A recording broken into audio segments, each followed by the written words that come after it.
The process I'm about to share with you is something other agencies charge up to $650, and we provide it as a paid service to our clients. So stick around. Hello everyone, welcome back. For those who are new here, I'm Umar, the founder of GrowthWinner. On this channel, I share my learnings and insights on SEO. In this video, I will share how to analyze the backlink profile of your website or your competitors. Essentially, you will be performing an audit of the backlinks for the website under consideration.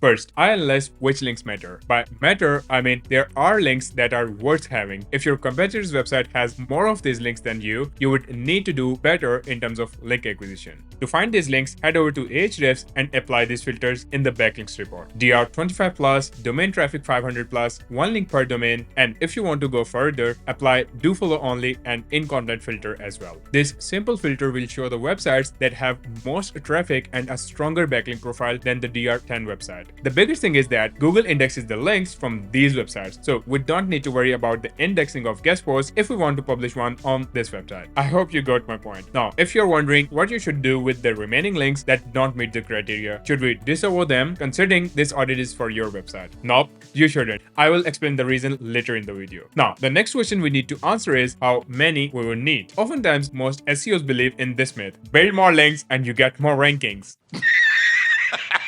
No, it's not always the case. Although my agency acquires hundreds of links for clients and I shouldn't be sharing this, but the strategy should be based on the data you get from your top 3 competitors. The website having more search market share than you, aka ranking for the same type of keywords you are going after, is your competitor. So get those competitors and see what type of links they have, what are the metrics of those links, and so on to base your decision. For example, competitor A has 70 links having 30 to 50, competitor B has 50 links in this range, and competitor C has 80 links in that range. Taking an average, you need around 66 backlinks in that range. Now, divide this on a page level and see how many of them are required for inner pages and how many of them will be pointing to the home page. This tip may sound same as I shared in my anchor text strategy video of my link building the right way series, because it is, since while doing the page level analysis, you want to know to rank for that how many links the competing page has got. One thing to note here is that you don't need to do it for every single page on your website. That's not a good way to do it. We come off like amateurs.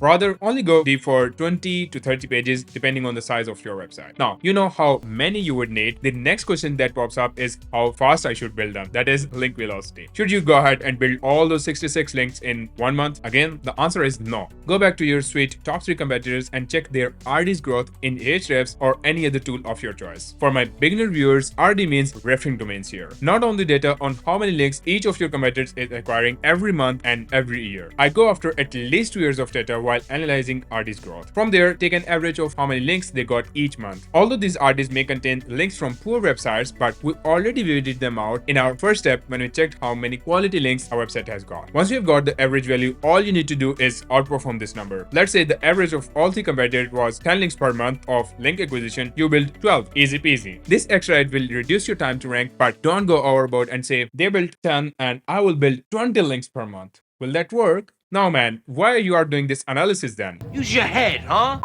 It's not just the links that will rank you, there are multiple other factors, especially the strong on-page foundation you have for your pages. I even worked with a client who had a website with about DR80. They were acquiring 10x more links compared to the competitors, but still were not ranking. The problem was not the links, they were fairly good. The problem was with their on-page and the content structure. Okay, back to the point. The next step is anchors. As I said earlier, I have a full video on building anchor text strategy for any website on my channel. Do check it out. I will add a link in the description as well. Otherwise, it will be just repeated information, so I just don't want to do that. You will have access to the Google Sheet I used to do the analysis in that video's description. The next point I'm about to share is something some SEOs obsess about, which is links to disavow. While I don't care much about disavows on a regular basis unless there are a lot of them, and those low quality links start getting indexed in Google Search Console. I don't care because most of the time Google ignore the low quality links like aggregator or automated backlinks website itself, and we don't need to do it again. Since some agencies love to do it as a part of their deliverable, here's what I would recommend doing. Export links from GSE and do the batch analysis in Ahrefs. Now check which domains have DR and domain traffic less than 10. Take those domains and use any online tool to create a disavow file, and once done, upload it in GSE. Some people like to add spam score as well, but I don't, since the above metric of websites with no traffic cut out most of the noise. So if you're wondering how long it would take for Google to consider your disavow file after you submit it, the thing is, I haven't seen a solid study on this. If you know one, please comment. I would love to give it a read. Now, as a last step, if I'm working in a competitive niche, there is a high chance of competitor have built tiered backlinks. For those who don't know, tiered link building is an SEO strategy that creates a structured, multi-level link building system designed to improve the ranking of a primary website, often referred to as money site. There are multiple tiers such as tier 1, tier 2, tier 3, and so on. But in most cases, it ends at tier 3, where the first type of links, that is tier 1, are those that point directly to main website or its inner pages. Think of higher links from relevant authoritative websites, while tier 2 points to tier 1 backlinks. For example, Web 2.2's social bookmarks and article directories. You might have guessed tier 3 till now. They point to tier 2. Yeah, it's crazy as it sounds, but it works. These are the backlinks that can be easily obtained, like blog comments, forum profiles, etc. The goal of tiered link building is to create a pyramid-like structure where the lower tiers supports the higher tier ones, ultimately passing more link juice to the money side. I don't recommend doing it unless your client specifically asks for it. Make sure they take the blame.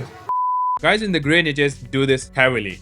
If you want to analyze whether your competitor has done tier links or not, plug their site in Ahrefs Site Explorer and open the backlinks report. Apply the filter for DR30+, traffic 1K+, do follow, in content, and 1 link per domain. From there, pick the URLs pointing to the competitor's website and plug them individually in the Site Explorer. Now, check if there are links pointing to them. Those will be the tier 2 links. Now, you have got enough data from your competitors to lay down for your link building strategy. If you need help, please book a call with me using the link in the description. I would love to help you out with your strategy. Now, before I go, here are the important points besides backlink profile analysis that can help you with your overall link building strategy. Number 1, check the ratio of your referring domains with the external links indexed in GSC. If the difference is high, meaning Ahrefs is showing a lot of referring domains but GSC has low number of them, and vice versa. The better way to do this would be to export links from GSC and Ahrefs in one Google Sheet and use VLOOKUP formula to compare which ones are fetched by Ahrefs but not present in GSC export. Now, here is a pro tip. For those that are 6 weeks old and not present in GSE, build tier 2 links to them. Obviously, I would do it for the best links. If low quality ones are not fetched by GSE, I wouldn't care much. Number 2, check the do follow versus no follow backlinks ratio between your and your competitor's website. Number 3, check relevance of your best links and compare them with your competitors. How many of the links pointing to your website are relevant, partially relevant, or irrelevant? And do the same for your competitors. You don't need to analyze all of them, but you can analyze a few websites using the same filters I shared earlier and match the relevance. That's it for this video. Make sure you watch the anchor text strategy video so you don't miss the full context. And feel free to book a call with me using the link in the description. I will see you in the next one. Bye bye.